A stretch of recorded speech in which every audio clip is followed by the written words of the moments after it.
sabar orang tua.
Selamat pagi, salam damai sejahtera bagi kita semua.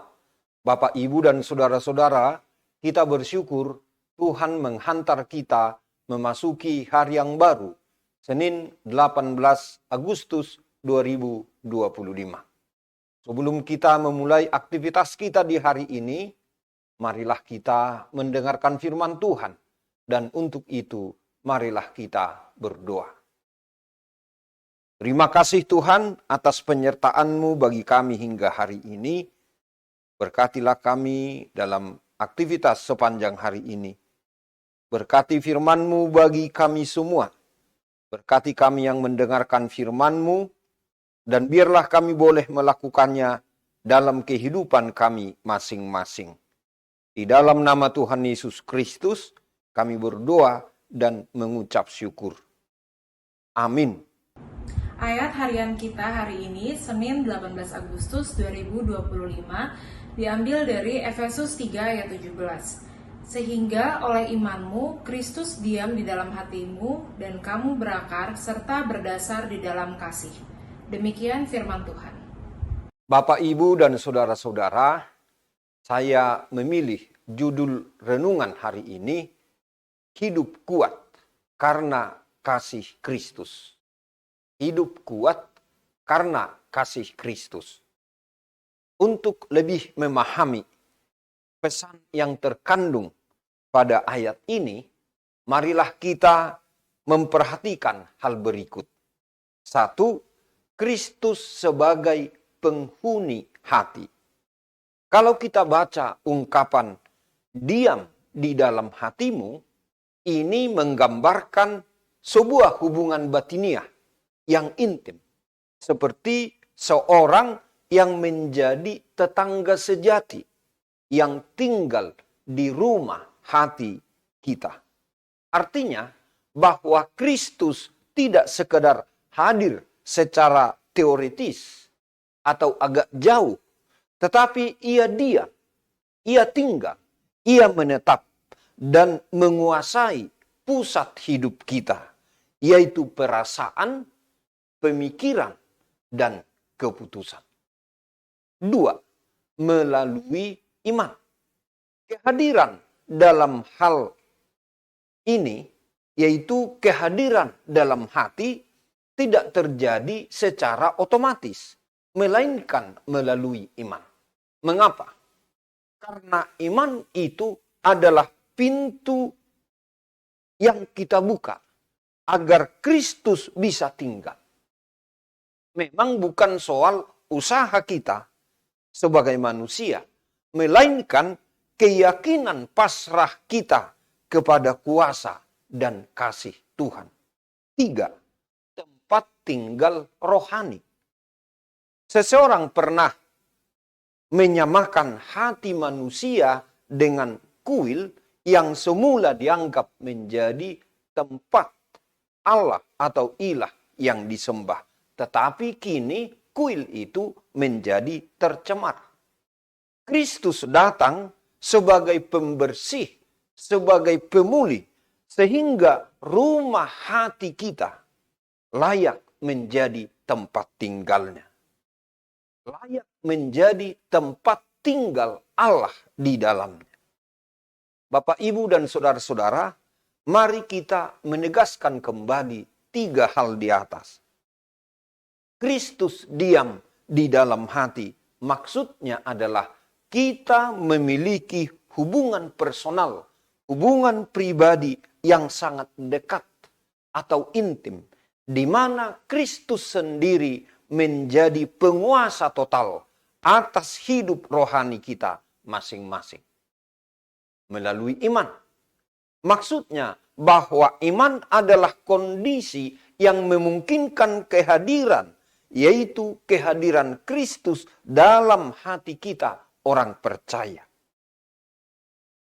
Bapak, Ibu, dan saudara-saudara, hati kita yang sudah dibaharui menjadi tempat tinggal atau berdiamnya Kristus dan kuasa kasih-Nya di dalam diri kita. Apa yang dapat kita renungkan dari firman Tuhan hari ini? Pertama, Kristus adalah pusat kehidupan kita. Iman membuat Kristus tinggal di hati kita, bukan sekedar di pikiran kita. Kehadiran Kristus di hati kita akan membawa perubahan dalam arah, dalam nilai, dan dalam tujuan hidup kita. Kedua, mengakar dalam kasih. Di sini, kasih Kristus menjadi fondasi yang kuat. Membuat kita kuat menghadapi godaan dan tantangan. Akar yang mendalam membuat atau menjadikan iman kita tidak mudah goyah. Ketiga, kasih yang mengikat persaudaraan. Kasih Kristus menuntun kita mengasihi orang lain meski berbeda atau sulit.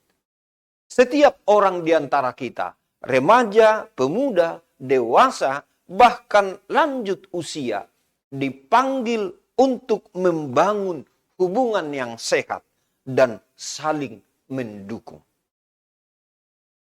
Yang keempat, kasih yang membentuk karakter. Kasih Kristus melahirkan kelemah lembutan, pengampunan, dan kerendahan hati. Kasih inilah yang menjadi kekuatan, baik kekuatan moral maupun kekuatan spiritual di dalam diri kita sebagai orang percaya. Dan kelima, kasih yang memberi arah masa depan. Hidup yang berakar dalam kasih punya tujuan yang jelas dan tidak mudah tersesat.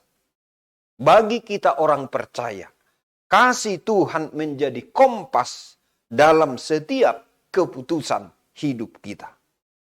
Akhirnya Bapak, Ibu, dan saudara-saudara, marilah kita mengaplikasikan atau memberlakukan dalam kehidupan kita semua secara bertanggung jawab dan dalam ketekunan. Mengingat Indonesia 80 tahun telah merdeka, tentu kita memiliki kemerdekaan atau kebebasan dalam kasih untuk melayani Tuhan dan melayani sesama kita. Semua kita terpanggil untuk membangun hubungan yang sehat di antara sesama kita, di antara sesama anak bangsa. Walau berbeda suku, bahasa, adat istiadat, agama, dan lain sebagainya. Tetapi kita ada satu dalam negara Kesatuan Republik Indonesia. Untuk inilah kita sebagai orang percaya perlu merenungkan. Apakah Kristus benar-benar diam atau tinggal atau menjadi bagian dalam hidup kita, dalam pikiran, dalam perasaan, dan dalam keputusan kita? Mari kita kembali memeriksa. Apakah imanmu, iman saya, iman kita masih sebatas ritual? Ataukah sudah benar-benar menjadi ruang bagi Kristus untuk memimpin kita, termasuk membuka diri kepada orang lain dalam bingkai persatuan kesatuan negara Republik Indonesia.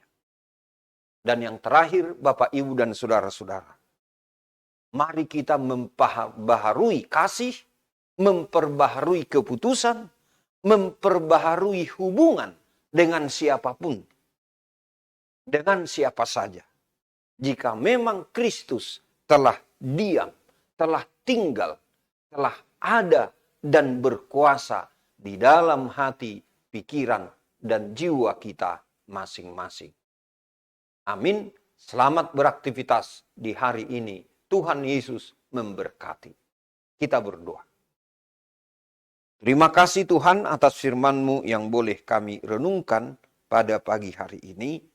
Biarlah firman-Mu memberikan kami kekuatan atau dorongan semangat untuk menjalin hubungan dengan siapapun.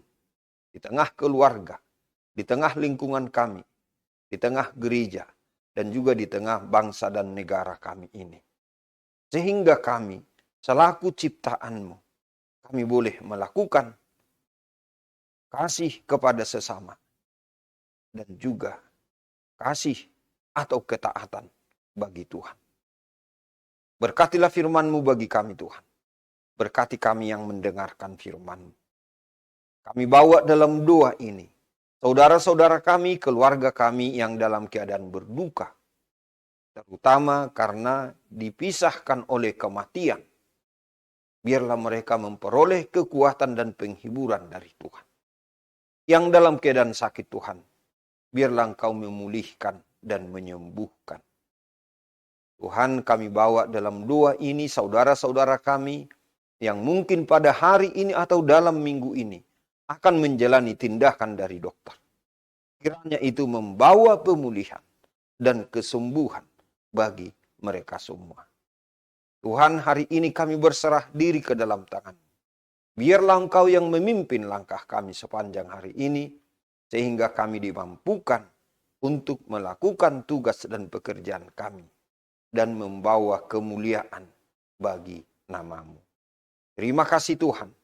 Di dalam nama Tuhan Yesus Kristus kami berdoa dan mengucap syukur. Amin. Anugerah Tuhan kita Yesus Kristus dan kasih setia dari Allah Bapa dan persekutuan dengan Roh Kudus kiranya menyertai kita semuanya. Amin.